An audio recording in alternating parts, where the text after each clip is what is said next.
Oi, we back. Welcome back, my friend. We got a fun little sabbatical, didn't we? Took a little hiatus for a week to Yeah, recharge batteries.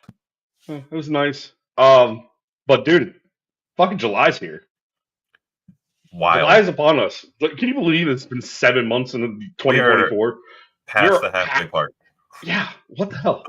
And what's How did really this fucking happen? crazy? Crazy. It's an election year, right? It's an election year. If you Sure guys is. missed the debate, I think you saw the debate, maybe parts of it. Bits I and don't know if you pieces. saw the presidential debate, but probably one of the best ones that's ever happened for our UK listeners. If you're into this shit, it was hilarious. It got so petty to the point where they started making jabs at each other using golf, Their golf handicap was a their golf handicap. Like, large talking point between these two gentlemen. is this real? Is this what America is? I don't know, but fucking Christ. Welcome to This the is what fucking we're snobby. this is what we're left to choose from. Like This is what we're left to choose from, guys. Sorry. Anyway, welcome to the fucking snobby boys.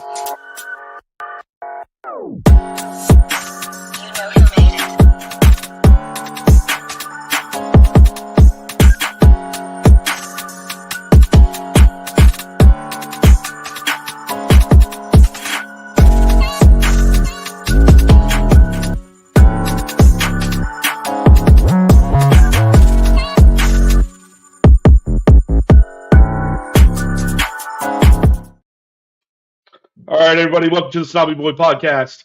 I'm always your host, Colby. That's my homeboy Joe over there. We're here talking to you about City, as always. Before we do that, make sure you hit the like, hit the subscribe, hit the notification bells on all social media platforms, also on YouTube and Rumble. Make sure that you subscribe, please, please, please, please. What we'll be discussing this week: shoddy transfer rumors, because God knows this it's that whole time of year. offseason has been nothing but that. I think we all know the reason why, though. England Euro recap. We'll do a little bit of that. A little comparison with Euro and Copa America ball. And that should be a good little topic to speak on. We're going to talk a little bit about preseason, being that we'll be attending the first and last match of the preseason. Definitely some rumors going around about who may or may not show up, so we'll get into that a little bit. We also have a shirt release tonight. It's actually more than just a shirt release. We actually have quite a bit of merchandise that we're going to be releasing tonight with some upgrades and whatnot. But the last thing that we'll be hitting on, it won't be exactly last, but one of the things we'll be hitting on is addressing unsolicited advice from people and pertaining to our podcast. So we'll be having a little bit of a talk with you guys on that. But let's get into the first part of this. Let's talk about KDB. His extension has been agreed upon, and he will be signing allegedly, after the Euros are finished. Um, what do you, as far as his extension goes, Joe? How long do you think this extension will go for? To me, with Kev at his age, just turning 33 this past week, I would imagine what's best for him and probably what's best for the club is just 12 months, extended 1 year, take it slow, see how he's doing, because we know that injuries have been kind of a bugaboo for him recently. Kind of what happens Mm-hmm. as you get a little bit older. We've seen that happen even with world-class facilities and the best training staff you could get. We still have guys perpetually as they get a little older, because that tends to happen with age. Have injuries crop up and they have to miss time. So I think a 1 year extension probably makes the most sense for all parties involved, and see how the season goes, because he has earned the right to stay here as long as he wants. If he wants to re-up, awesome. If he decides he's ready to move on to the next challenge of his life, he can do that too, with no ill will or ill feelings, I think, from anybody who supports his club, because that man has given everything he possibly could to our club. So that's where I'm at.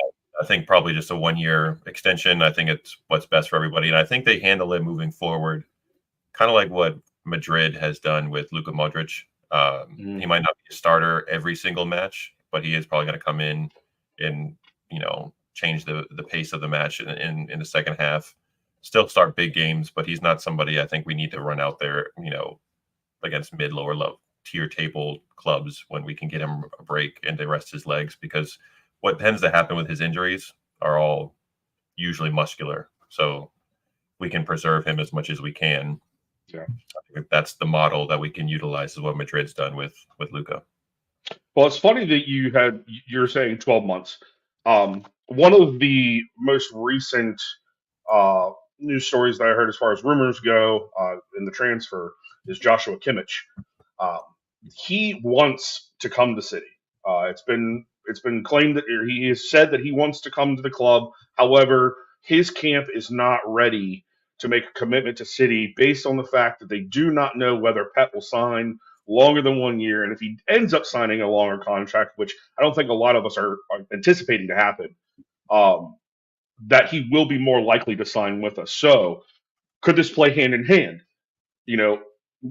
Regardless of what KDB does, maybe Pep starts looking at the future and says, okay, well, I've had good relationship with Joshua Kimmich for a while. I mean, we saw 2 seasons ago at Green Bay firsthand the rapport that they have with each other just on the field.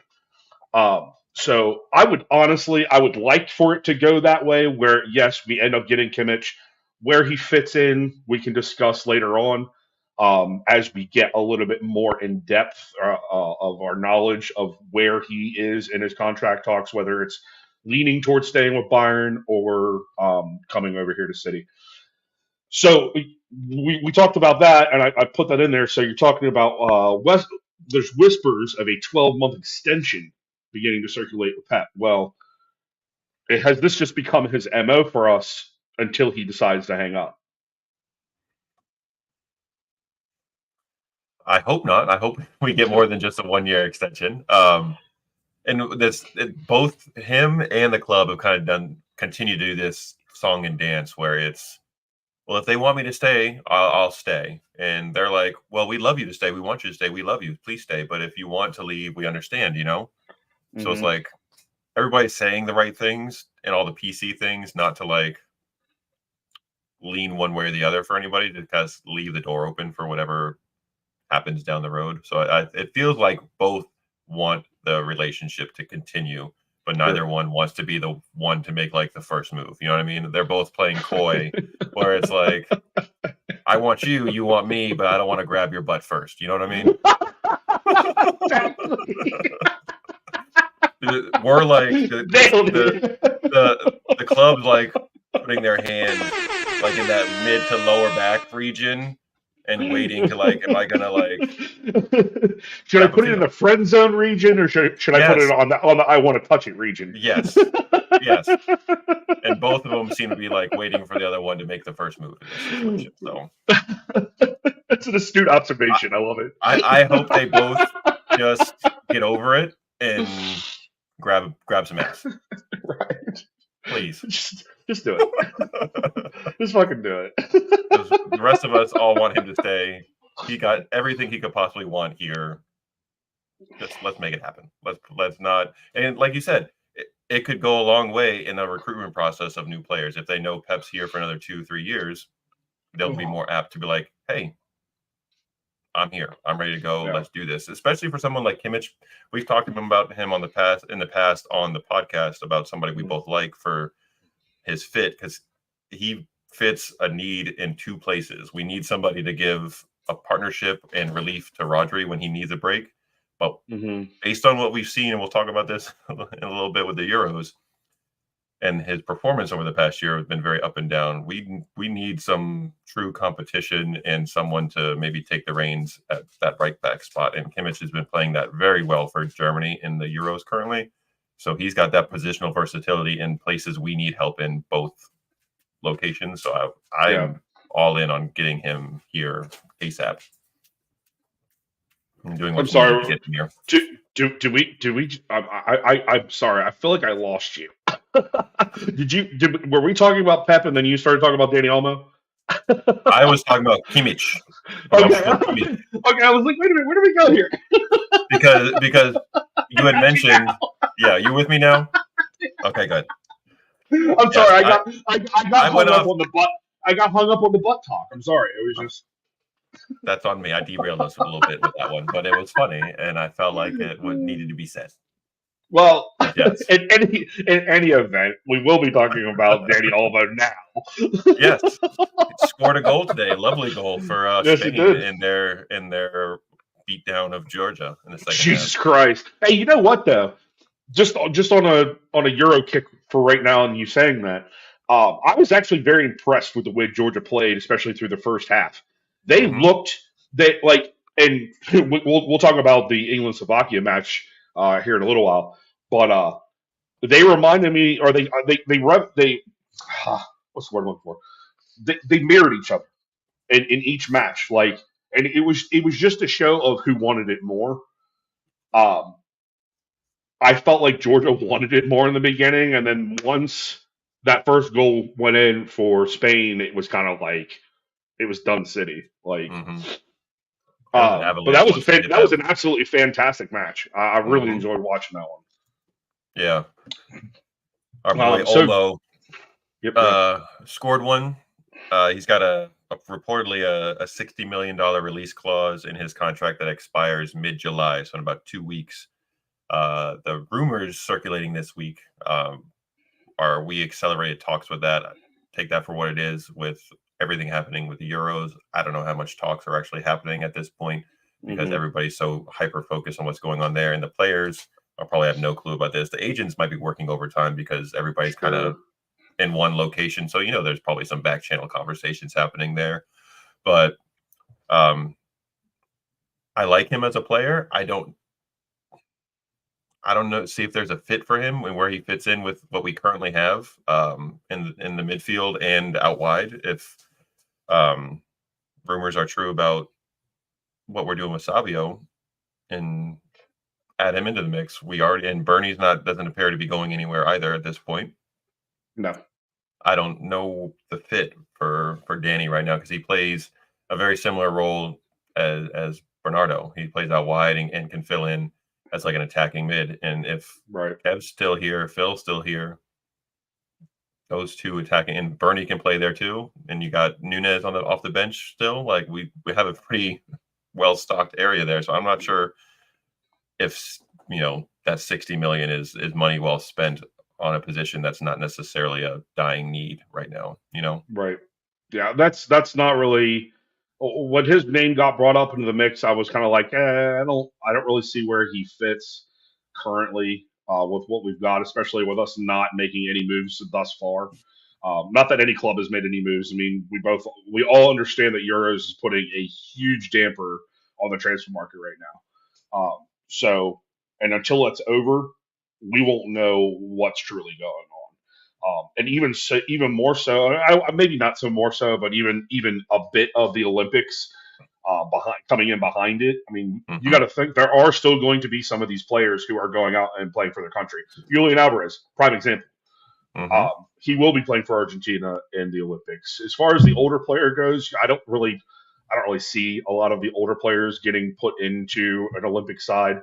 I think a lot of your like U21, U23 maybe For sure. players you'll see running the pitch for your country in the Olympics, but I'm sure that there's going to be a little bit of hindrance with that too.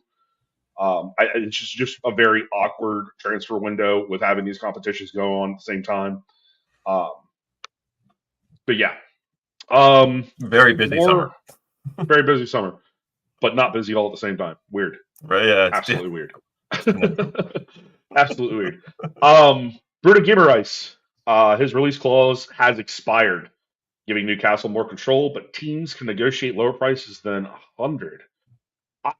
Do you okay? Let's be real. And anybody in the comments here, put your opinion in. Do you really rate Bruno Guimaraes at 100 million?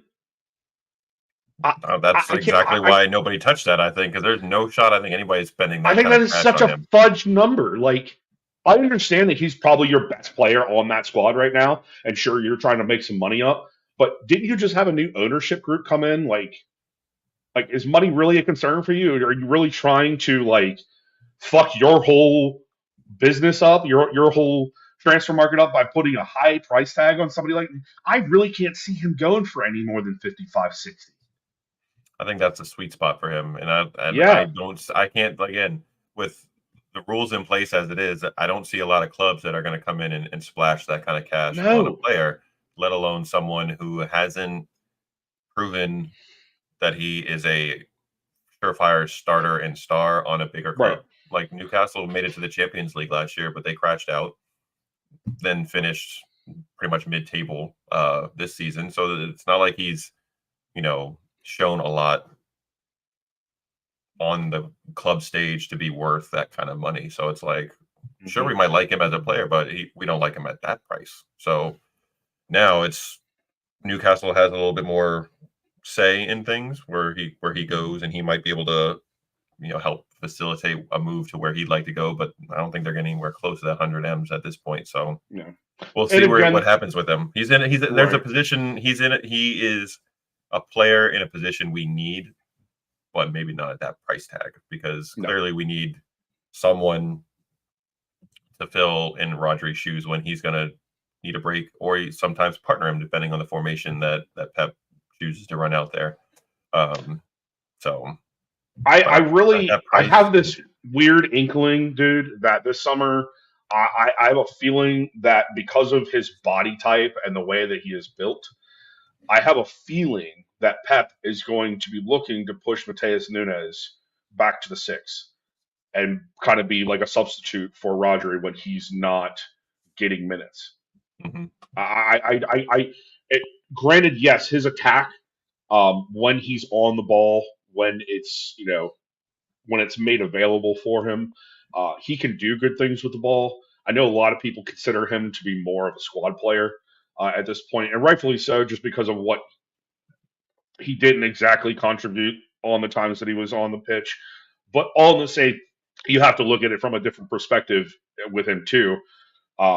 As we do with most of our first year players, you have to kind of give them that lenience. And we say that time and time again on this podcast, is you have to give them that year to develop. We don't know what can be of Mateus Nunes yet. We see what he, like I was saying earlier, you can see what he does on the ball. You can see when he's in the box, the control that he has. Not only that, the physicality. Especially when he gets deeper into the box, he is very physical. But I would be remiss to say that we should be using him more defensively for his physicality purposes, or his physicality capabilities. Um, so I think maybe we should look for that this summer. I think that's maybe something Pep should do, even just to give him minutes and to give Rodri a motherfucking break, bro. This man has been playing football every fucking day since 2018 probably. I don't think he's stopped. He definitely needs a breather, and we can give him that piece by flexing a player like Nunes into that position. I think it would go numbers, and then we don't have to spend looking for somebody like a Bruno Guimaraes to fill in that spot and make an immediate impact, because we all know what this fandom does to a lot of people. They want results immediately. They have Ruth Chris Tace at a McDonald's pace, and it just does not work like that. It just never will, not in any sport. Definitely not. Issa Kabore, he's on the move, potentially to Everton. Said he's looking for about 20 mil on him. It's amazing the amount of academy products that we have had in the last 3 years and the amount of money we have made off of it. Am I wrong? You are spot on correct. The amount that we have brought in just from academy players, again, and that's at a zero. Those players are not ones we've shelled out cash for. So that's all net profit when you sell a Cole Palmer for 45, 50 million. When you sell potentially an Issa Kabore for 20 million. When you sell Jadon Sancho to Dortmund. Funny, his name's been brought back up with us again lately. Wild, isn't it? Wow. Comes full circle. But yeah, it shows the quality of talent that our academy continues to produce, and teams are looking at what we have in the pipeline and looking to spend top dollar for guys who are 18, 19, 20 years old that have been taught how to play our way, and they are in high demand in other locations because we have such a strong first team that there isn't always a very clear path for immediate playtime. That's why Cole was ready to leave, because he wanted more PT immediately. He wasn't, which worked out great And for him. then we signed Goku. Yeah, so it's like, Sorry. but not many are, especially in the new age of player, are willing to kind of go the Phil Foden route, where they were okay with, like, and they could see like the big picture, where they're Yeah. like, I might not get a whole lot of time. I'm going to make the most of the time that I do get, but if I'm patient, these could be the results in the future. And Phil, was credit to him and his team, were able to see that big picture. But I love how we're running the academy, and it's also a credit because guys who are coming up, they'll see like, hey, if City doesn't see me in the first team plans, they're going to do everything they can to help me move to a better situation for me. So they're not like a hindrance. They're not trying to Right. hold these young guys up. They're like, hey, if you really want to go, let's help facilitate a move for you. They're not a club that's like, you're our academy guy, you got to stay here. Right. They're doing what's best for the player, and still getting, money for the club too. But Mm-hmm. it makes people want to come here and be a part of what we have going on, because they see that the players are being treated the right way. Right. And another testament to that is like we honestly, for a lot of these academy players that have been like searching for ways out, we could easily be petty assholes and just say, "Oh, you want to leave? Okay, we're gonna send you to South America. We're gonna send you to an African league. We're gonna send you to pick a league that's not the top five and destroy your career." And that's probably happened time and time again at other academies, but it's a testament to say that we do not treat players like that, whether they want out or not. Like you just said, we will actually take the time to find a club that fits them rather than do all this, petty bullshit of, oh, you don't want to play for us? Well, guess what? We just screwed your career. I can Right. honestly see that happening. I'm sorry. It was me being like devil's advocate or whatever, but I totally can see that happening. Yes, I'm sure Um, there, clubs have done that in the past. So the fact that we, take care of guys, it's further, evidence as to why people want to come here and why people mhm. continue to support this club. It is not just because they're winning; it's because they You've do got to business be kidding me. the right way. Did it happen again? Can you hear me?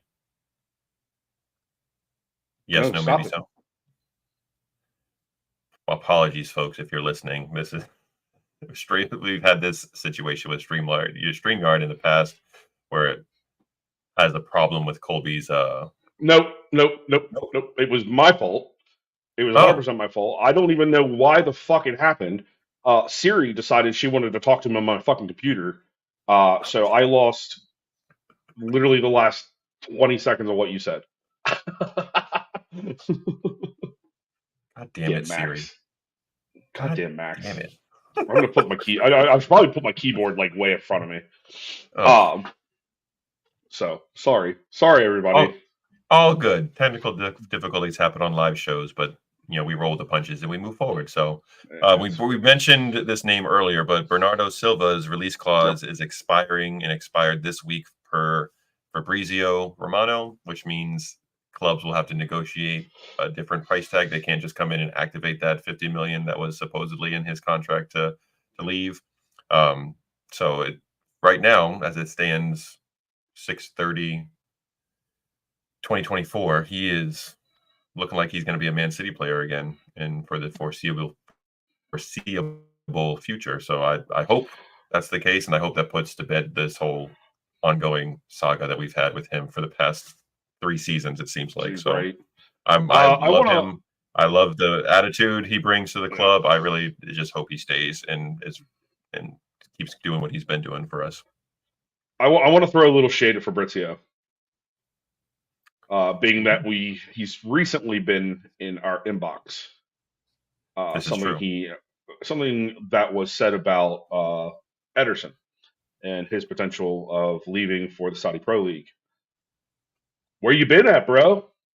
Crickets, bro. He said Haven't heard a shit, bro. lot, bruh. You don't ever come back in our inbox telling me you have all this insight shit. and you can't fucking own up to it or show that it's concrete. You're you're listen. His game has been off for a couple of years. People think that he's the know all be all, and he is. He has a lot of contacts. I understand the relationships he has with certain agents, players, clubs, whatever, especially in La Liga. Um, but you're not 100%, and I'm going to call you out on it every fucking time. So don't get in our inbox claiming like you got this and you're 100 on your fucking info because we just debunked your shit. And until it's said otherwise, ain't nothing happening. There's the thing.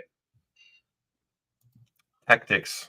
Just because the agents are speaking does not mean, again, we're going to take the word of an agent.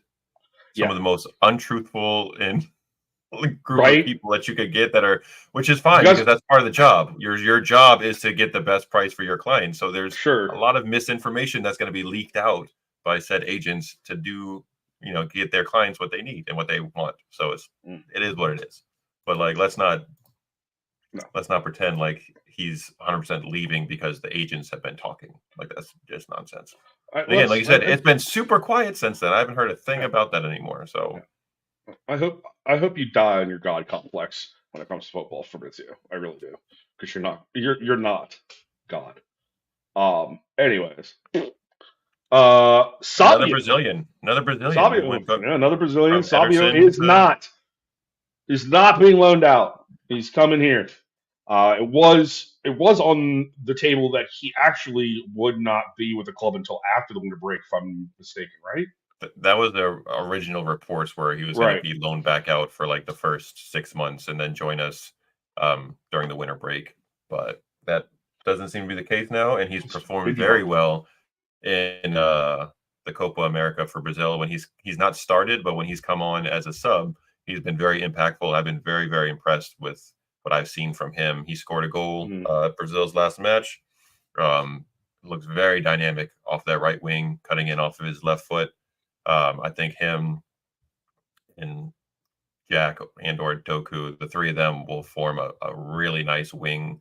And Oscar Bob, throw him in there too. Got 4 solid wings that we can throw out there and allow Bernie to rotate more in with Kev and Phil in those 2 attacking midfielder roles.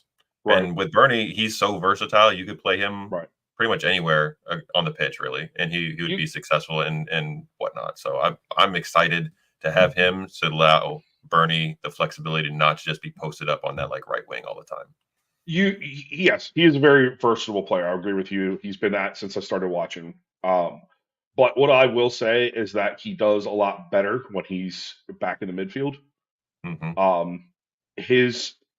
Sometimes his ability to get down into the corner plays against him too often.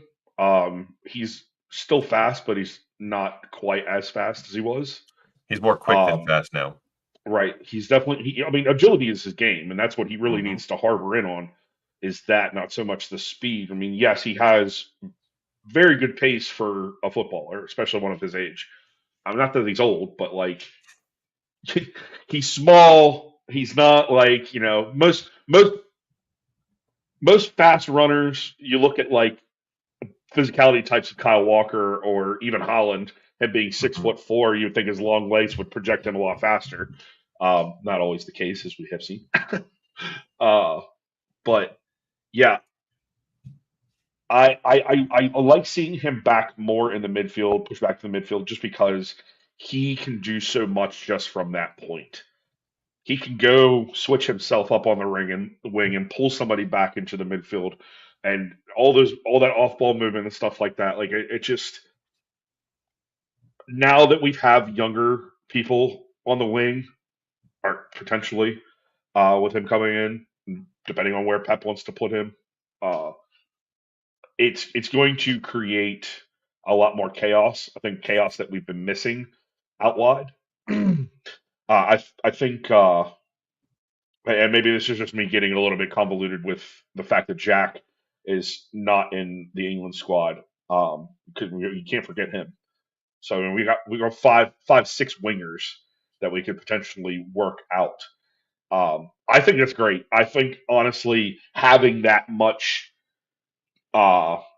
maneuverability when it comes to players and being able to rest them at certain times, certain positions, need them whenever they're needed in particular situations with specific clubs. Um, you rotate them to where they should be and where they break down the defense as much as they can with what their abilities are. Um, yeah, uh, you have seen more on Savio this off season than I have. I'll be honest to everybody in here, I've not really been paying attention to Copa as much as Joe has. I've been heavy into the Euros, and I think that kind of helps us. Conversely, because I've spent a lot more time on that, where he's spent a lot more time probably on the other, so we can both, especially when we're coming up against this Euro versus Copa segment that we're going to do here in a little bit, show the comparisons between the ball that's played on both sides of the world. Anyways, uh, last little bit of transfer rumors and news. No movement as far as we know for Calvin. Um, he's supposed to just be coming back. There's no sign of a loan out. There's no sign of a deal with him going somewhere else. There's been talks. I've heard a few clubs thrown into the mix. West Ham is not in. I think they pulled out probably 2-3 weeks before the season was over on him. Mm-hmm. Uh, what do you make of a player like him? Where he was, well, he's so highly touted by Southgate, which is a joke unto itself. Um, he's so highly touted by Southgate, especially with him not including him in the side for England. Is he injured? I mean, he was coming back from that injury at the end of the season, but from all things that I've seen, he's not injured anymore. And for Southgate to go on a presser and say England Yeah, struggle, they don't have a like for like replacement for Calvin Phillips, who's proven over the past 2 years with City that he's not a he's world proven different. class international quality player. It's real interesting where he's going to go because it's not going to be here with us. I don't see that him staying is an option. I feel like they're Right. going to have to find uh one. We're going to take a hit because we spent I think 45 on him, so Yeah. we might get half of that. But him as a I'd be surprised if we get a third of that for him. there you go. I mean, He needs a restart and he needs a new club that's going to value him and give him minutes and where there's significantly less expectations and pressure, so he can just go out and play footy again and enjoy himself and be the guy that well, we all saw at Leeds. So maybe that's the move that needs to happen. Maybe he needs to go back to Leeds. Uh, push him down a level, even to maybe get his confidence back up because yeah, it's abysmal at this point. He doesn't serve a purpose in any side, especially in the Premier League at this point. I mean, he may have a resurgence somewhere at a lower club, and good for him if he does. I just don't see him making the side and even a starting 11 anytime soon with the form that he's been in. I feel like he gets pandered a lot, even now, which I don't think that you should be doing with a player. I mean, if he's as good as everybody says he is, where is it? hmm Where is it? let's see it. Exactly. It's all about results, and there's no results when it comes to Calvin Phillips, and it's a shame because he was a good player at Leeds for the time that he was there. I understood why Pep brought him into our side when he did 2 years ago. hmm It made sense at the time, especially because we were in the strife of not knowing who could be a viable backup to Rodri, knowing that he needed the time off. Calvin Phillips didn't Just prove himself, and I just didn't don't work out. know. I just don't know where he can fit in if he cannot do a basic job. Well, I won't say playing the six is a basic job because it's not. It is a difficult job. It's just the fact that it's like I don't know. You're a pro, and you're supposed to be on your national team. Like Yeah, whatever. should show more for your club, buddy. Right. So second loanee out, and our most probably hated at this point, Joao Cancelo. He will be returning to the team. As far as we know, um, there's no bids in for him.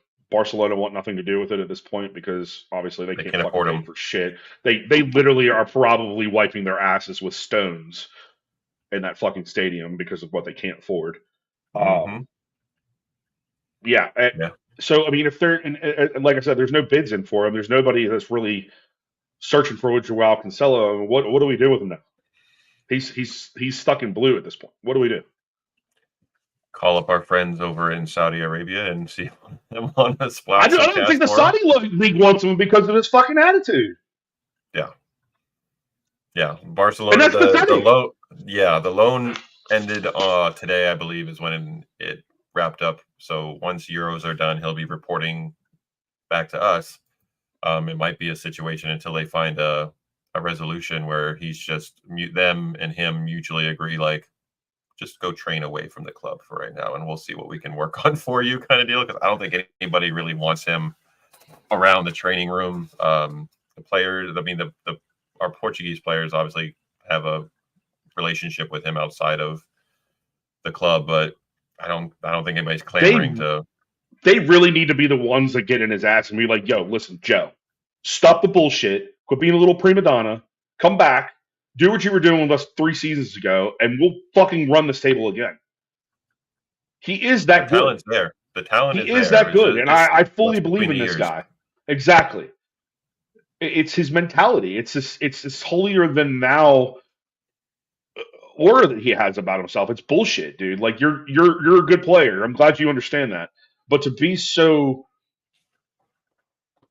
what's what's the antonym of humble? Right. Whatever that is. Whatever that is right now, whatever word you can formulate. Yeah, it's you have a shot to be with the best club in the world. You've been with the best club in the world, and you've won We're trophies with the best club in successful. the world. And you didn't even have to step a foot on the pitch and still won them fucking pieces of silverware. Mm-hmm. Like, be grateful to us. Like, we have put your career on the fucking map. And I want to be like, a parent to a salty child. We brought you into this world. We'll take you out. Like it should be just that simple. But anywho, yeah, he's back with us for the time being. Hopefully, we'll have some more news that he will be departing the club. And even if he doesn't, I guess we kind of have to wish him well and hope that he does the right thing. But that also, just that talk right there, leaves open the conversation of what do you do with Gavardiol? Do you put him now more centrally, giving Ruben some time off when needed, and using Joao as more of a left back, or do you switch them out depending on competitions? Like there's so many questions that could be put in there if he does stay in the side. And I think that would be a fucking hot topic if it does last throughout the summer as to what he'll be for us. But I don't want him to be anything for us, in my personal opinion. I think he's made his mark with the club. There's, in my opinion, irreparable damage that he's caused in the locker room between him and Pep. Yeah, I don't think it would work at this point. So yeah, best just to move on and find a solution, whatever that might be. George, what's up, Georgie? What up? I want to give a shout out to our first comment tonight. I popped it up there when we were talking. We were deep, but shout out to you. Thank you for stopping by and hanging out with us man. This is the first time we've seen you jump in with a comment. We appreciate it, man. Thank you. Absolutely. So that kind of brings us to our intermission. We are going to hit a little video. When we come back, we're going to talk about the England match against Slovakia. That was fucking. We'll touch a little bit. Yeah, we'll touch a little bit on this on the Spain-Georgia match. 4-1 victory. I mean, there's things to say, but then also the scoreline spoke for itself. And then we're gonna do some We're gonna do some more Euro chatter, some Euro versus Copa. We're gonna do our shirt release, and then we're gonna have a little talk, everybody. So we'll be back in just a minute. As soon as I get the video. As soon as you click the button.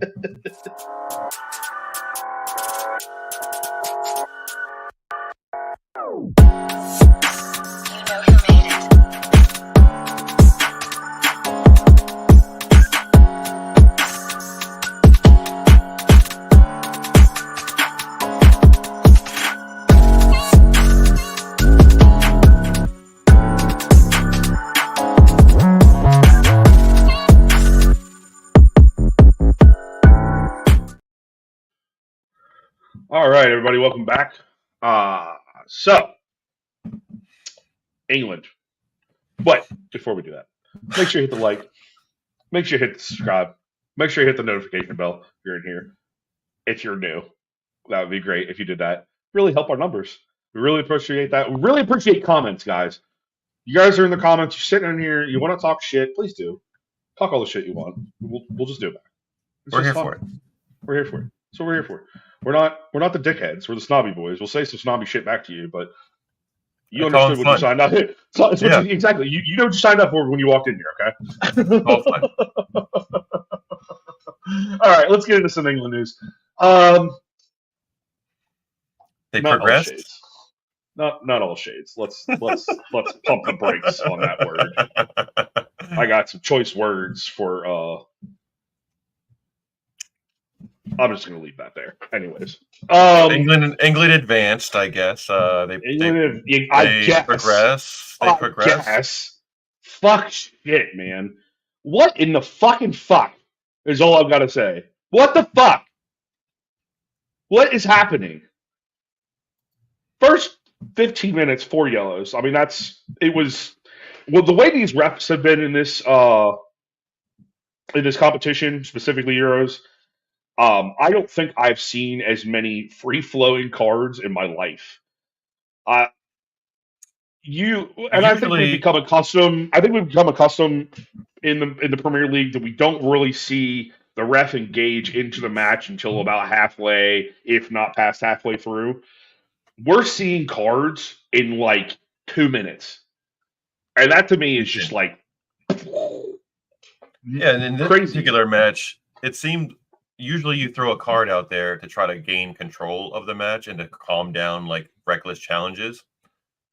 But this dude's yellows that were coming out seemed to just incite more like aggression because players Oh were so yeah. frustrated with like the ticky tackness of the yellow getting thrown out so Mm-hmm. quickly. So it's like you're I see what you're trying to do, Mr. Referee. You're trying to gain control of the match, but in doing so in such a reckless way, it just invited more chaos, I think. So it was a rough start. It was a rough start. It was a rough start for the ref. Slovakia was on the front foot. They were pressing England very high the whole time. Woo! And England didn't seem to have any ideas with all the players that they have on that field between all across the pitch. They couldn't figure out how to break a press with some intricate passing or just hitting a long ball to Kane, who should be able to hold up play for him, being as he's a target forward. They had no ideas on how to counteract the high press that Slovakia was putting on him. It's mind-boggling. I'm going to tell you what the fuck's going on. I know exactly what's going on. Okay, there are too many pieces of talent in our team. Too many players that want to play their way of playing ball. Right? There is no cohesiveness to this side at all. And this is unfathomable to me because I look at excuse me for saying this and being so pretentious, but this England side is to me like the 94 dream team. There are so many fucking good players on this squad. There is no reason that we should be as disheveled as we are. It's preposterous. Southgate doesn't have a bit of tactics to give to the side at all. You have Jude Bellingham playing as if he's still playing with his Madrid mates. You know, I want to say stuff on Phil, but like Phil's just not being put into the right place. He is wow. First of all, we all know that he works substantially better through the center. Through the center, he does. He plays really. He's good on the wing. I won't say he's really good on the wing. He plays good on the wing, enough to suffice. His game comes through the center of the pitch, and the fact that he's only there in total maybe 7 to 10 minutes for the entire 90 is mind blowing to me. And when he is there, he's getting run into a brick wall. There's no tactics to disband any of the defense, especially a low block. I mean, we saw that all season with Pep. I mean, we literally suffered to the low block all season. And that's exactly what's happening here with Southgate. Gay is not the guy that everybody thinks that he is. He's not a good defender. The fact that he's even in this side, he should be kissing Southgate's boots, and he probably is, which is why he got there. I honestly, I know I'm going on a bit of a tangent here, but like I honestly I don't see them moving on past this round or after the into this next round. There's not enough stability. The tactics are awful. There's no cohesion. It's embarrassing, I'm sure I'm speaking for a lot of our English brothers when I say that because it's you know this is the time where we should be singing "It's Coming Home." Look at what we've got on the pitch, dude. World class players playing for world class clubs. They can't You figure it out. can't even squeeze a goal out. Unbelievable. I'll let you And go on. he continued to play a double pivot with Yeah, Rice, and this time and Manu. Manu. Last time it Yeah, was Gallagher. Before that, it was Alexander Arnold, who doesn't play that position for his club. He tucks in, but he's an outside. He's a right back, and he sometimes will tuck in, but that doesn't mean he's qualified to play that at an international level in a big ass tournament like this. And you continue to run that double pivot. You have 6 guys sitting pretty much around like the center of the pitch, and when saying, "Hey, Phil, Jude, Harry, Saka, figure it out." That's what it seems like he's done. Is just said, you guys are good enough. Y'all figure it out." And that's not the way you go about winning a major tournament against well-organized defenses. These other coaches that are managing these other national clubs, out coaching. they are out coaching you. Because they have structure. And just Right. because you run a 4-2-3-1 doesn't mean your club or your team has structure. No. Especially against a team like Slovakia. You don't need both of them back there. They're occupying the same spaces. I saw at one point in the first half, Rice passed the ball to Manu, who was 3 yards from him, and then just stood there and stared at him. And Manu just passed it back to him. I'm like, Yeah. And you guys compare this man to Rodri? Are you insane? What is happening? There are no comparisons with Rodri. There are none. There are none. it's I like- think if this tournament showed one thing, Rodri is the best CDM in all of football. And it's Declan not Rice close. is just overpriced bullshit at this point. So it's just mind-blowing. And then Slovakia deservedly took the lead in the 24th minute. They went up 1-0. And it took an absurdly long time for England to actually capitalize because they had a goal called off early in I think 5 minutes into the second half, where Phil was finally played center of the pitch for an extended period and was able to run past Kane, who did a great job holding the ball up, but he was, marginally offsides and the goal didn't stand justifiably. But we saw what would happen if we gave Phil that position that we've all seen him be so successful in, and it allowed to make those forward runs so many times when because that front three kind of was rotating quite a bit where they were picking up places. Anytime Phil was drifting inside and was picking up all kinds of space between the two, because they had pretty much two banks of 4. And Phil was finding pockets in between the lines where he could receive the ball and turn. He was, but and nobody would fucking pass him the ball. But honestly, dude, I don't believe there was really that much open space to even give him the pass in. Even with those two blocks of 4 on each side of the box, yes, he was able to break the line, but when he broke the line, he was offsides at that point. Right. So there was no pass in to make it happen. But he had a good weighted pass, and there was one that he could have made that should have went in for a goal, but he was literally the tip of his fucking shoulder off on it. Yeah. The ball movement amongst the players is awful. So bad. The passes are grassroots level at best. Anyways, so they're not given any direction from the manager. He says, "We're running a 4-2-3-1. Y'all figure it out. Have at it." With minor, like literally the only change he made in the 4 games so far has been rotating who's partnered Declan Rice at the base of the midfield. That's the only change he's made in the starting 11 all tournament long. It's mind-boggling. It is. And I'm It's so gonna frustrating. reiterate. I'm gonna reiterate for the second half, basically everything I said for the first half. Excuse me, first half. So I'm gonna go verbatim off of something I wrote. Southgate's tactics are absolutely poor on the whole.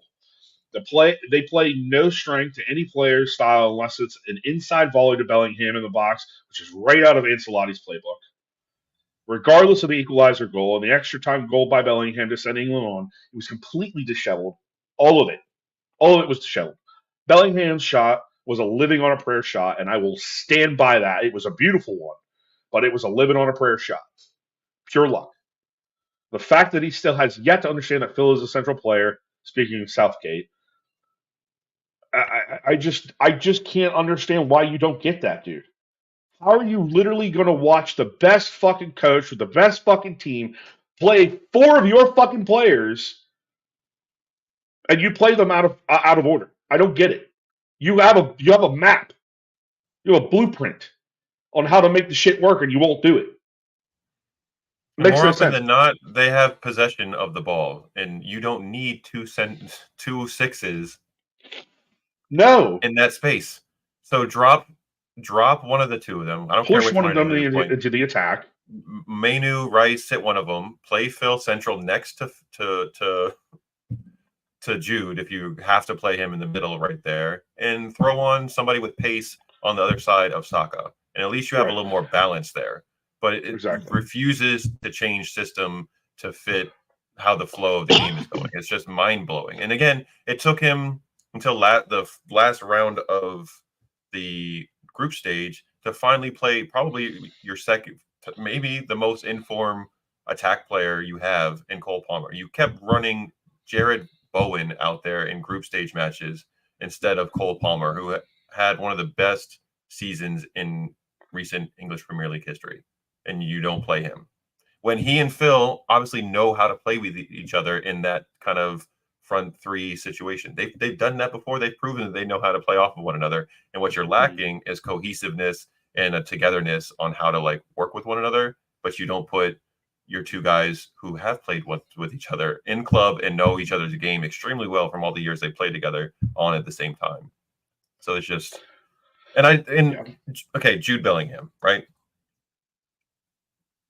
Good player. Sure. Is he really technical in his skills? Yeah. He's not the best dribbler. He's not super skilled to me. Does he work hard off the ball? No. I don't see him not pressing always. More. Very inconsistent with that. Is he hitting bangers outside of 25 yards?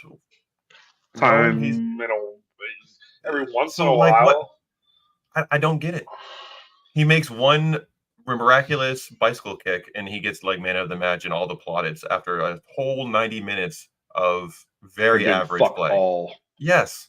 And yet he's like gets all of the. As soon as I saw the goal gun, I was like, of course it's Jude because now everybody's going to be on him. Oh, dude, hyping him up so much. People have been beating Jude's dick this whole season. Like, dude, him going to Real Madrid is not making him a better player. I promise you that. It's not making him. It's making him a more selfish player. He's more striker for most of the time. He was right, with them, exactly. Which was craziness. Exactly. He's literally become the Jamie Tart of the Real Madrid squad. Like, and if you don't know who Jamie Tart is, and not the cool Jamie Tart, you should lasso yourself. yeah, right. And not the cool Jamie Tart from season 3. The early season 1 Jamie Tart. Season 1, season 2 Jamie Tart. Yes. Yeah. So Kane ended up taking the lead goal. Awesome. It was nicely worked. Him and Tony worked well together. Tony did a great job raising up and I really don't know how he has a spot on the team with all them fucking charges. And sorry to cut you off on that, but like, no, you're good. You're good. And Ollie Watkins had a brilliant season too, and then he can't see the field anymore. And for Tony, I guess, but it worked, I guess. And again, they made it through, but like overall, that was another just meh performance from. It's been the same thing all four. They played 4 matches. It's been the same level of performance every match, and we saw this through the qualifiers too, dude. This wasn't just going into the group stage and now into knockout. Like this has been them for the qualifiers for the last year, 2 years. It's not good. when everybody wanted him out, when everybody wanted Southgate out initially, is when he should have went. Obviously, there's not a noticeable enough coach aside from probably Pep that would take over the England role. I don't even see an English coach taking over. Like you know, He's I just been don't see there it. 8. He's been there 8 years, And and they're really, going. what made him? Because I understood he was a player, right? What made him such a good enough player that he thought he could go off and coach, especially his national team? Like I just don't get that premise. Like there are players out there who cannot coach because they are just players. Just like there are coaches who just coach because they couldn't play. You know what I'm saying? Like there are those types. You have to understand who you are. Southgate, you were probably a good player. I didn't watch you. I don't care enough even to go back and look at it. But if He if coached. if if, if your play is a sign, or if your coaching is a sign of anything, like it might, like, is that how you played? Because you did, you suck. I'm just saying. He went from the under 21s English manager to getting promoted to the senior team role. Who was That, who was in his that's who all was he's in his managed. spot? Who was in his spot prior? I think it was Roy Hodgson. Was it Hodgson? I think so. Yeah, it was Roy Hodgson. Oh, well, he's. Not still not great. I'm pretty sure he's got gangrene or fucking rigor mortis happening. He's like halfway dead, anyways. Uh, it's fucked up. I don't understand. I don't understand one how he kept the job after, like, because usually you don't see managers stick around the national team longer than like a 4 No. to 6 year. Like one World Cup Yeah. cycle is usually what most guys get. And now he's got 2 plus a couple of major Euro championships where they haven't performed well. It's like what I don't understand what the FA is doing and why they continue to roll with a guy that everybody universally has said is not good enough Yeah. to maximize the amount of talent that England has. I will say I appreciate the loyalty. True. I'll give you that. I appreciate the loyalty to a coach and somebody who has been in your national team and has been a sort of national treasure. But there has to be a time when you say enough is enough. For God's sake, they've been saying it's been coming home for fucking how long? It's about time it did. And you're hindering that. You've hindered that for the last 8 seasons. What is going to change? Well, it needs to be you. Guys, anybody that's in the comments, do you guys have any suggestions on who England should bring in as their next manager? Which we see as basically it's written in the stars. It's going to happen very soon, especially after this tournament. But who do you guys think should take over for this fucking knob? I don't even want to say his name. Drop it in the comments for Drop us. it in the comments Let us know. know. While you guys do that, let's move over into Man City Euro chatter. I'll let you Had a take couple the of lead on this, players. bro. Had a couple of players that were in full display this weekend. Yes. Switzerland took it to Italy. 2-0 win, and our own Manuel Akanji in that match, continued to be all tournament long one of the best defenders in the Euro competition. Yes. Switzerland's been very tough to break down, and he's been at the heart of their back three. His physicality, his pace, his smarts, everything that we've seen with Man City has been on full display with Switzerland. They've played extremely well. I don't think anybody wants to play them at this point. And he's a big reason why. I think he's been one of the better defenders across the board in the tournament. And barring their player Vargas scoring a goal and assisting the other one, he's probably the man of the match besides that dude, because he snuffed out so many chances. I've just been so impressed with him, and it's coming off of a really good season with us too. I just thank you, Dortmund, for getting rid of him for 15 M's. That was steal. Bro, steal a fucking... And they thought they fleeced us. We're like, we got 15 M's for a dude that's terrible. Good call on your part, guys. Right. So Akanji continues to perform so well. Super happy to see him progress further into the tournament because this is, you see the reactions from all these players and how much these tournaments mean to them, and getting that experience, I think is just phenomenal. So I'm super excited for him. And then, God, we mentioned a few times already on the podcast today. Can we talk about Rodri? Please. Scored Spain's first goal in the first half. Continued to just show why he's the best midfielder in the world. Scores goals, breaks up. Nobody sprays a pass from deep on a dime like he does. He just does everything so well. And he continues. He earned man of the match for Spain today. So our players, who some dummy dumbs on social media continue to say are just system players, and that's why they're so good, continue to show that it doesn't matter what the system is. They are world class, very special players. Those two in particular over the weekend were outstanding. Coming up tomorrow, we have Belgium. So KDB and Doku will be on full display against France. That's going to be a very fun game to watch. And then please knock those fucking people out of the goddamn tournament. Please knock the French out. Oh. And then in the afternoon match, it's Portugal. So we'll likely see Diaz and Bernie featuring heavily for Portugal. So against Slovenia. Two really good matches. Super excited to see these city players progress, and hopefully both of those sides win. Going back to the Swiss team. Yeah. So prior to, and I'm sure a lot of us prior to the Euros filled out a bracket, decided on who you wanted to win the entire tournament. I did not rate the Swiss as high as I probably should have in my bracket. They have actually become somewhat the dark horse of this tournament, where I thought Croatia was going to be it. I really had high hopes on Croatia, and I mean, they're not even in it now. That's a shame, but Swiss, dude works. Sabitzer, I got to give him some credit too. He's been working really well on the attack.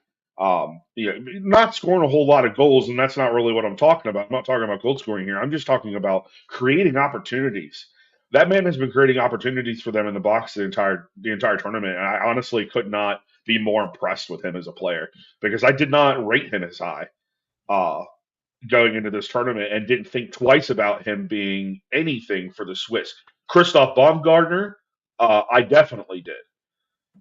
Actually, and I don't mean to name drop like that. I actually, I believe it's his sister or his cousin or something like that. He lives in Northern Virginia. Anyways, I've known about this kid for a long time, and I really thought that he was going to be the blossom for the Swiss team. But I mean, all of them working together so freaking well. Swiss team is on one right now. They have keeping a look on them. Sabitzer and Granit Xhaka, both names that we know, and but they seem to like just turn it on and have a next level when they're with their national team versus when they're with their club. And sometimes sometimes players are like that, where they ramp it up and turn it on more for their national team than they do their club team. And those two guys both seem to be, maybe they're just more at home with that group, but you can, like you said, you could tell the togetherness of that squad is extremely high, and that's why they're performing so well, because they clearly enjoy each other's company and are playing for one another. With other clubs, England, I'm looking at you, are not doing that. They're not playing for one another. They're playing more for themselves, and it shows. No. This competition has been honestly awesome altogether. I mean, there's been a lot of like, we go into. I mean, I know a lot of us go into tournaments and we probably have our speculations based on what player plays for what country. These people work out really well together. Blah blah blah. This tournament has been kind of thrown up on its head a little bit with some of the teams that have made it through that nobody thought would. Like Slovakia and Slovenia are two teams that I did not see going through. Not at all. Who had Austria win their group? Nobody had that happening.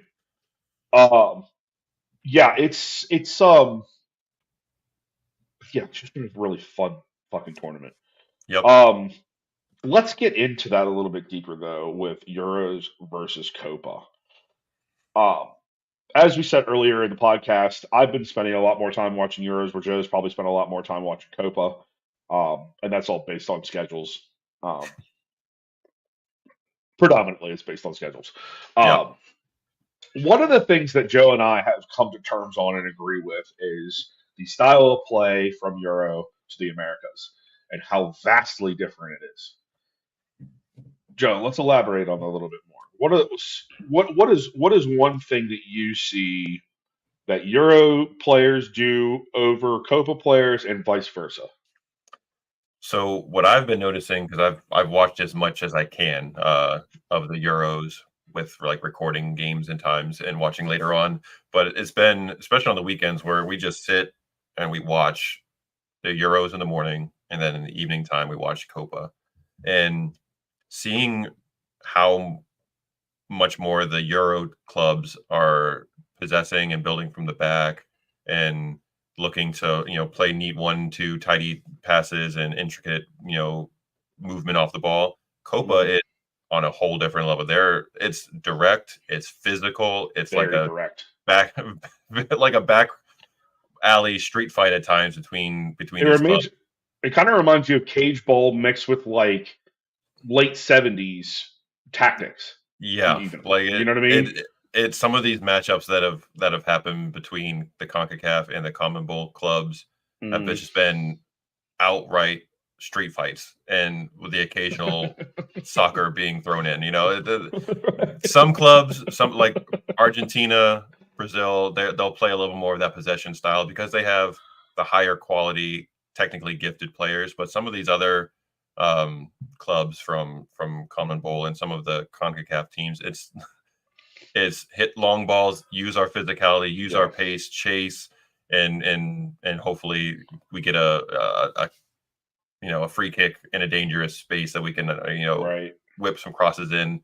But it's been so much fun to watch the contrast between what's played on our hemisphere versus what's played over there, because and I don't think one's better than the other. I've enjoyed both of them immensely. It's just different, and I think that's why this game is called the beautiful game, because there's so many different ways you can play it So and many be aspects. successful. Because Hmm. Argentina, Brazil, tons of World Cup champions, Hmm. plenty on the European continent too. So both can work, and it just depends on the given day. And I just have been loving having soccer on all day long. It's been great. Same.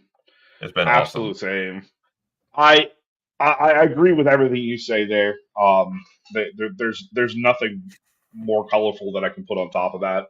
Um, it it does amaze me though, the amount of direct ball that Kobe teams play. You would think that they would start to adapt to a more possession based tactic, rather than playing basically all in, if Hmm. you will. Um, I would like to see a blend of that. So, like the way Brazilians, the way Argentinians, the way Uruguayans, the way they play ball is is nuts. It's absolutely nuts. And if you can not bring it down, because I don't want to make it sound like I'm trying to reduce what they do, because it wouldn't really play to their capabilities, especially the Brazilians. They're so speedy and quick. Um, but I would love to see more of a fused tactic where these Copa teams, such as the three that I named, were a little bit more possession based and see what they can do with that. Because some of the times where I'm watching these matches, especially the three clubs or the three countries that I just mentioned, they have so much capability as far as talent goes that they should be able to have that type of fusion football, if you will, where you can break it down, play more direct, and then come back and say we're going to be a little bit more possession based for like the next 15 minutes, and then we're going to switch it back around to direct.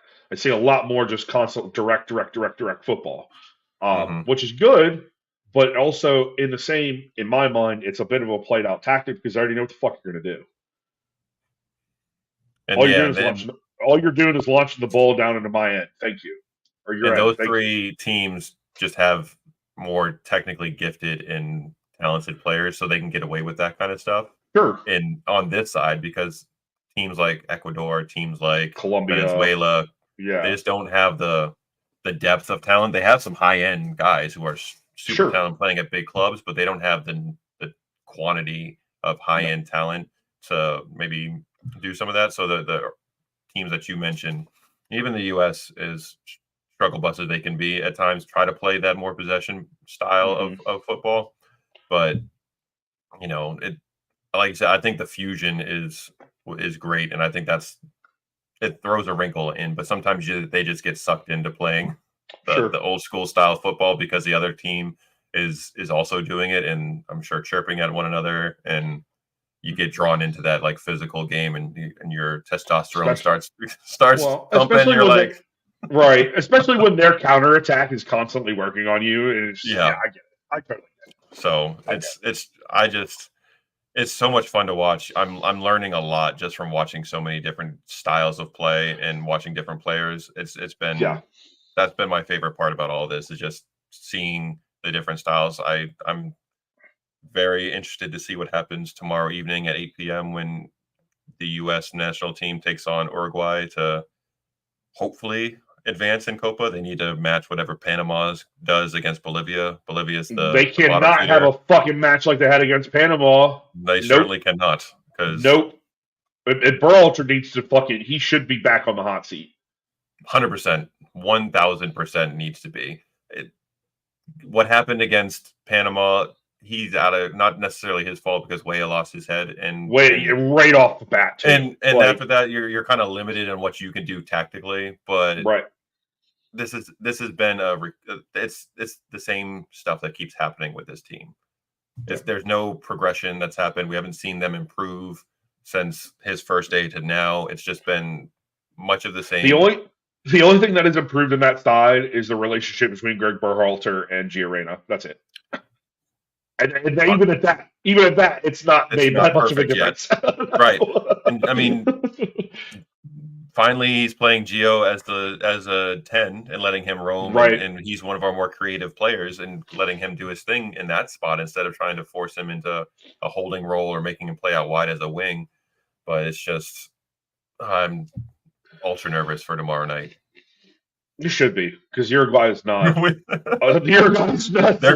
slouch. They're very Yeah. good. They are so good, and they've been running roughshod over Panama and Bolivia.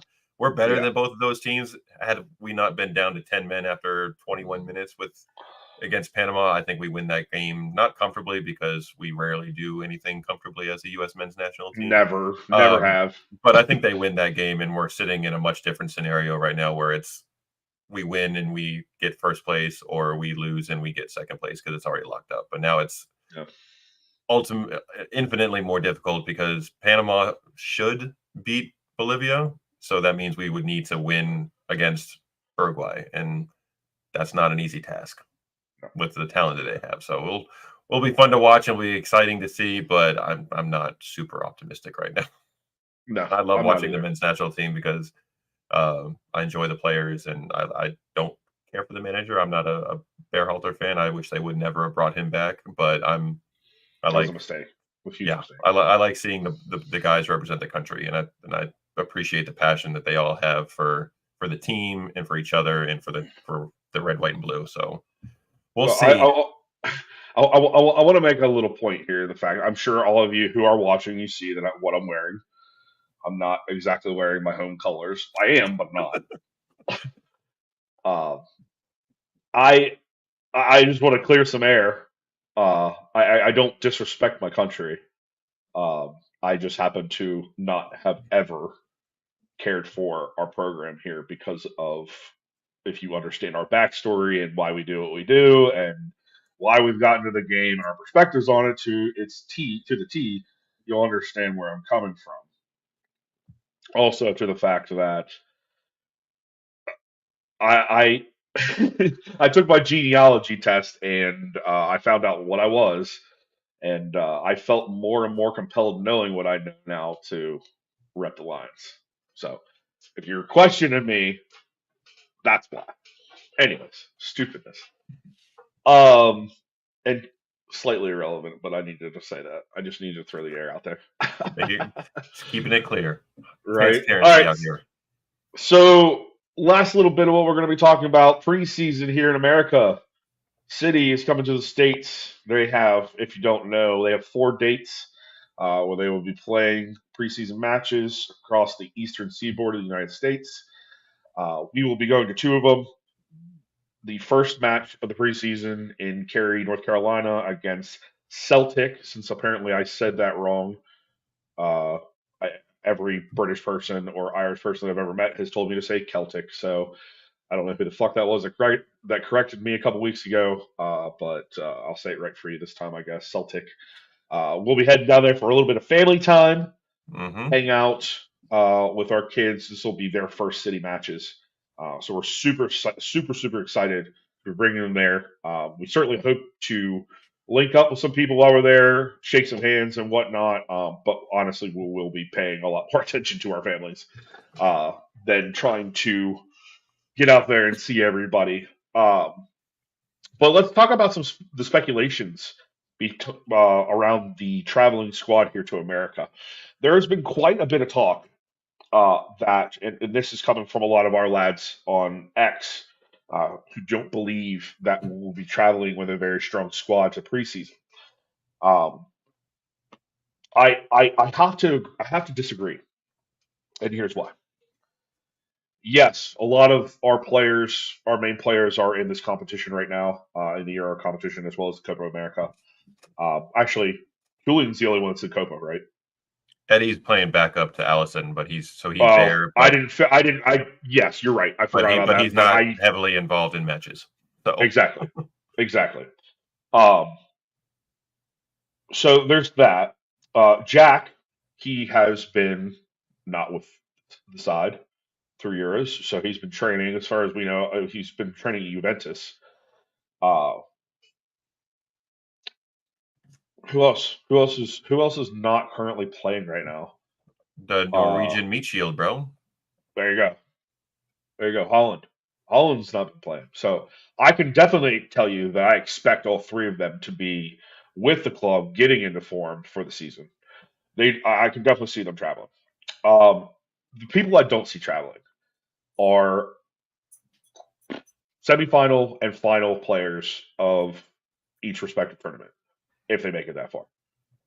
Those are the only players I don't see coming over.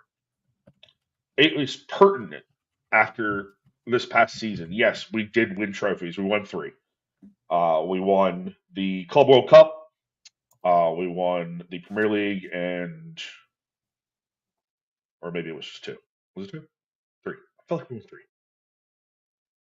in a calendar year. Anyways, doesn't matter.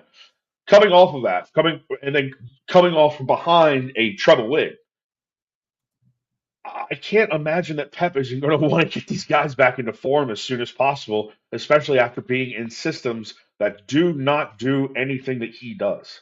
So you got to reel them back in. This is the best time to do it, and I can't think of a better time these players would want to be on preseason because they are in America. That's not me flexing my muscles because we're America. It is not so star spangled awesome over here as most people would think. Um, Especially during an election year. Jesus Christ. Uh, um, but all of the same, I mean, it's I just like I said, I can't see, maybe 3 to 5 players. Like if Spain makes it or Portugal makes it, we could definitely see at least those are 6 players that probably wouldn't play, right? England's not going to make it that far. We know this now. We know this now. Phil's going to come back. Kyle's going to come back. Johnny's coming back. Colt's my first one. Fuck, shit. Who's the 4th one? Who's the 4th one I'm missing? I guess I'm 3 right Phil. now. No, just 3. Okay, those 3. They definitely will be back in the side. So, and I get what they were saying. Some of these guys, because of Olympics, because of the competition, there's not. A lot of these guys aren't going off to Olympic teams. Why would they? Maybe Holland, maybe Oscar Um, Bob. Right. maybe Phil.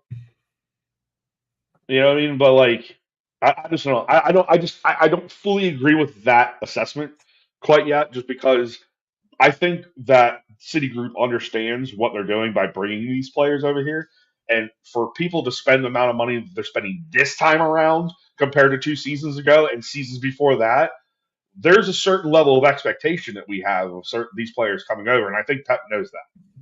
I think the club knows that. So to say that they're going to be basically dwindled down to EDS players, nah, buddy, not at all.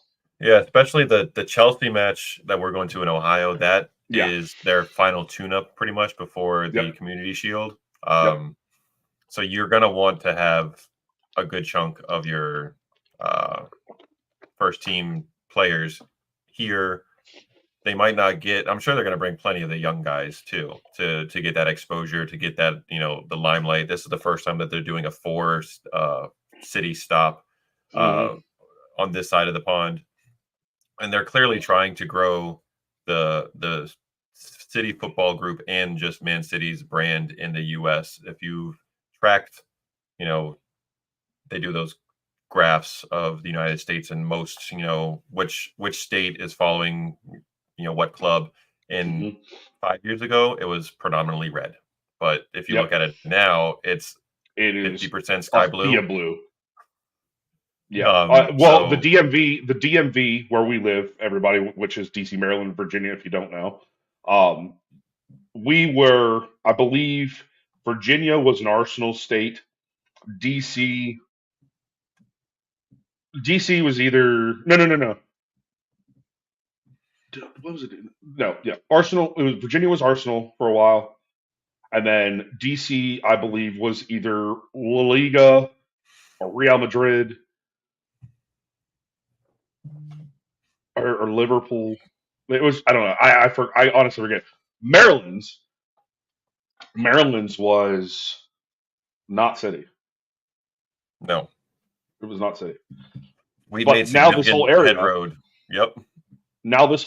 because we have one of the biggest OFCs in this area in the country, um, and because it's a tri-state area, tri-state, it's a tri-state area. The city fandom is taken over in this portion of the country in a big way, and I think it's awesome. Yeah, and for But that reason, anyways, I just think so they're definitely bringing some of the stars for sure. they have to. Okay, and the ones that don't, I think that's totally fine. They've earned a well-deserved rest after all of the season we've had and the Euros. Rodri can stay home. Copa. Yeah, Rodri Rodri, can don't need stay to see home. you.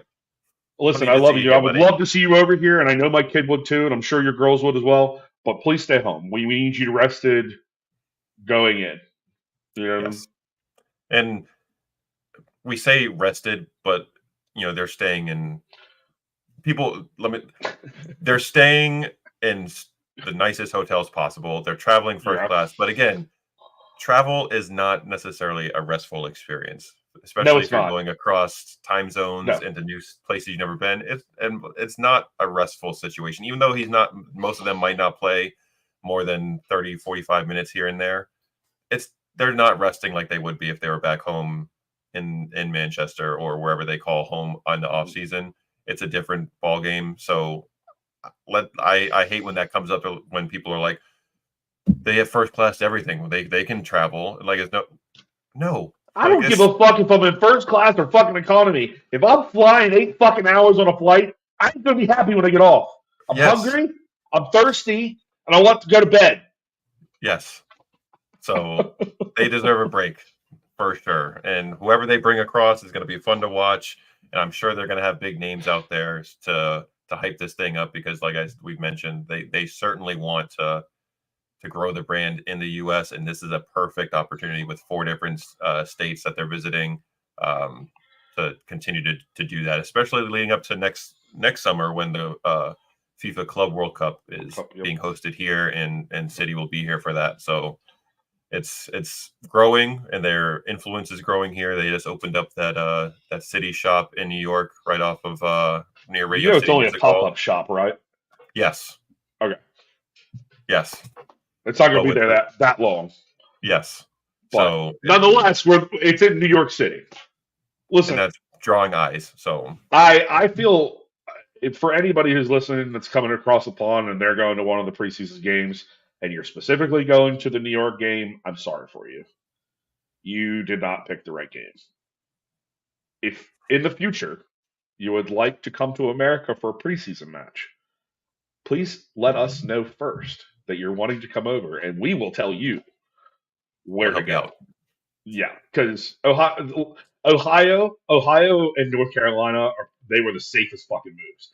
Because let's be real, New York is a fucking shithole right now. Nobody wants, not one American wants to go to New York City unless they want to go to the city store.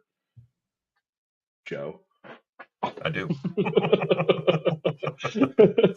But only there. And then the same thing with Florida. You're in the butthole of fucking summer, and you want to sit in the headwaters of the Everglades? No, thank you. Have Pass. fun sweating your nuts off, because I'm not. I mean, it's gonna be hot enough in Ohio and North Carolina. And guess what? Also, is right around that same time, hurricane season down there, folks. Oh So yeah, hurricane season. And, you wait, you might be rained out. Well, and that's even crazy because there's a literal Category 3 hurricane brewing in the South Caribbean right now, and it could probably be there the same fucking time that match happens. Because I'm sorry, that's now. We're talking a month later. I'm way off my calendar right there. Holy shit! But the fact remains, there could be another one brewing farther away that's going to be making its way up there. And Florida is notorious for freak flash thunderstorms that last for 2-3 hours in the evening time or any time of the day. So you definitely run the risk of stormage impacting your experience, which not always a bad thing, because when we went to Green Bay, some of the most fun experiences were during the set rental days. But again, you're not expecting thunderstorms to impact your game at Green Bay like you would in Orlando. So no. I'm still a little salty the fact that we got robbed 10 minutes of that game. Facts. I'm still salty about that. I don't know who put the fucking games on last time, but like, can I get $10 worth back? Please. I'll take it. And with all that being said, I hope if you go to either of those locations, you have a great time. You have a great time. The match is great, and you enjoy yourselves because City does put on a good pre-match fan fest before most of these matches. So you'll have a good experience. Hopefully, the weather cooperates, and you have a good match to watch because we all love the club. I all want all y'all to have a good time. Just for sure. Next time, and we hope that people treat you right here in America. Yes. That's our biggest thing. We just want people to treat you right because Lord knows there's enough assholes in this fucking country. That will. Sorry for being negative.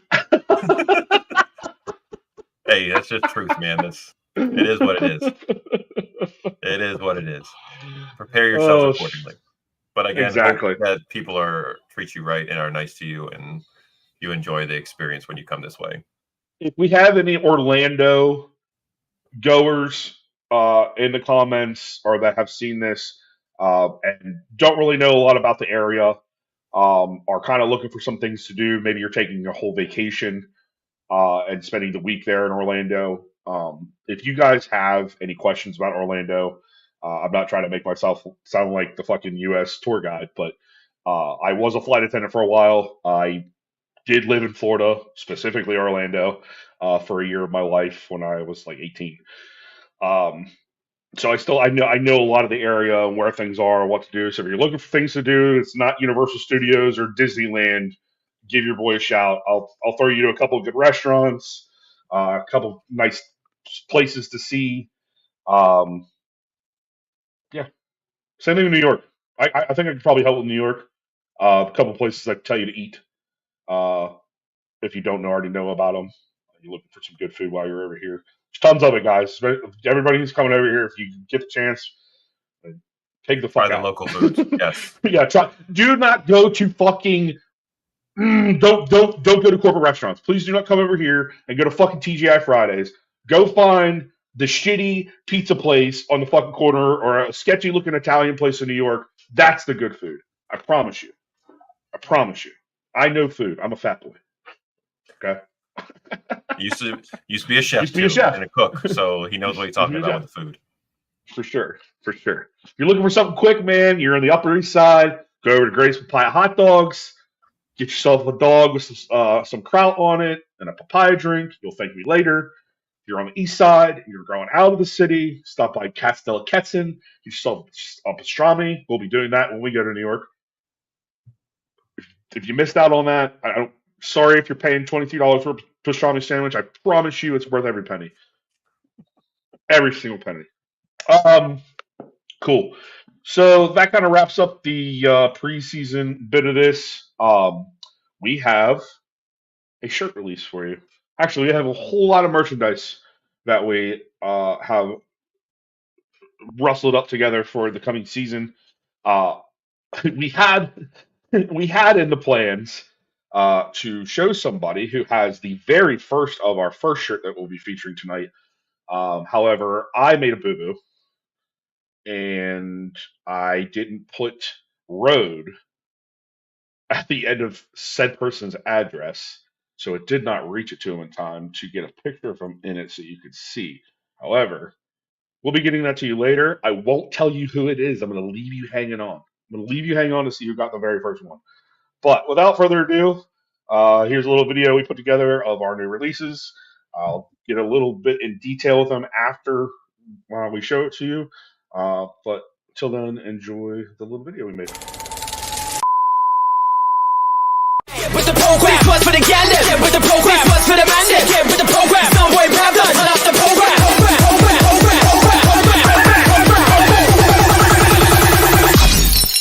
You're pissing me off.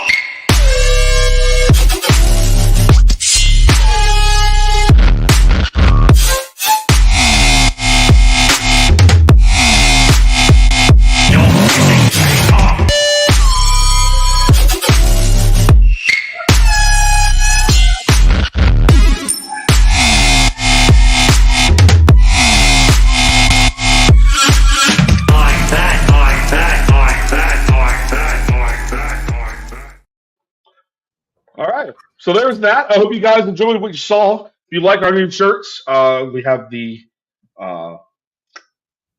bullshit shirt. Obviously, you know what that means. Bullshit 115 charges. You like that? Go ahead and head over to our store, bonfire.com/store/snobby-store, and pick one of those up today. And also, you saw that we are also offering mugs with some of our logos on it, as well as another T-shirt that will represent the 0161. If you want to represent Manchester City or Stockport County, make sure you pick one of those up in the shop. 15% off if you put in the code SnobbyAF. It does not apply to all shirts. However, it will. The ones that it does apply to are the front print shirts, the ones that have front and back print. Sorry, it's too much of a margin cost. That's not your fucking issue. That's mine. I hope you guys enjoy that. I hope you guys pick up the new merch. And when we get verification that our friend has gotten the shirt, we will be posting a picture of him in it as well as adding him into the ad. So, yeah, hope you guys enjoyed that. Link is on our X and on our IG and Facebook. Sure is. So it's also in the description box below. Take a look. It will show you where our merch store is. It will show you our website and how to get a hold of us on social media. All right. So last thing. I left this last for a reason because it's kind of a downer. I want to address some of the messages we have been getting from people, how you speak to us, and the way that you try to conduct a conversation. First thing I will tell you is if you send something to our DMs and you're talking at us and not with us, we will not respond to you because I don't think that you would like being talked at either. We do what we do here on the time that we do it for a reason. If it doesn't flow to your schedule, you don't have to watch. And we really aren't going to be hurt by that at all. Secondly, telling us how to run our show will never be tolerated. Ever. We've been doing this probably a lot longer than you guys. Our numbers may not show it, but we've been doing it for a while. We have done the studies that we need to do things in the way that we want to do them or the way that we should do them. We are both very busy people. We both have children. We both have work. We both have things that are more important and pressing than this sport. So we will not be here 24 freaking 7 like some of y'all are. Therefore, you will not be getting a lot of responses. If you come off as a certain way, we have every right not to answer you. I hope that you know that. Last thing, do not ever get in our conversations or into our topics and tell us what we can and cannot say. And you know who you are if you're listening. Don't you ever, ever think that you can tell us what we can and cannot say, whether it's standing up for a player or whatever it may be. We will call you off base next time you try to do that with us. I hope that is understood. We are very fair people. We have very fair views in about the world. We have very fair views when it comes to the game. We love coming here and talking about the game and having you guys listen in and comment and do all that stuff, but there are certain guidelines on how to talk to people. Some of y'all need to be taught. If you haven't gotten a message back from us and you said something to us, it's probably because you were a little off base and it came off wrong. So maybe you need to check yourself before you get in our DMs. That's really all I have to say on that. Joe, do you have anything to add? I think you worded that great. We're not trying to come off like we're assholes or dicks here, but Yeah. we also are. We are not sure gatekeepers. Yeah, and we've reached this point in our lives where there will be boundaries. Yes. Let's say it like that. And Yes. we have the right, and you all too have the right to choose who you let into your space and to protect your own peace of mind. Yeah. And if you don't come the correct way, if we feel like the conversation that is happening in the DMs or on X or whatever might be are going And the it's wrong way, one-sided. yeah, like we're grown-ass men here with Yeah. real lives, with families that know how to prioritize where we're going to spend our energy. And if you have the wrong energy, we get the wrong vibes. It's nothing personal. It's just I have, and he and Colby have real life shit going on, and we're not going to let this fun space that we have created for ourselves be impacted And by, for y'all. and for y'all, hopefully for y'all too, by just negativity. So it's purely out of respect at this point is what we want. And again, yeah, the negativity and talking at us, okay? We are not stupid when it comes to football. So throwing out stats at us or long-winded paragraphs about a player that had absolutely no relevance to the episode at hand, to us, you look ridiculous, to be honest. It is childish behavior, in my opinion. And also, it kind of like, I don't know if this is like fanboy shit that's going on. People just do that shit. They just spat out whatever the fuck comes off the top of their head. But like, no. You're grown-ass adults coming into our space. We're giving you a place to play around and have fun with us. Respect it or leave. That's all we've got to say about that. Okay? All right. Now that that's over with, thank you all for coming in. I know this is honestly one of our lower nights in the last couple months. But thank you for all 36 of you who have stuck in here all evening. Could have been anywhere in the world, but you did it here with us tonight. We appreciate you for that. We appreciate your patronage and your support of the page. If you could, when you see content of ours, please share it.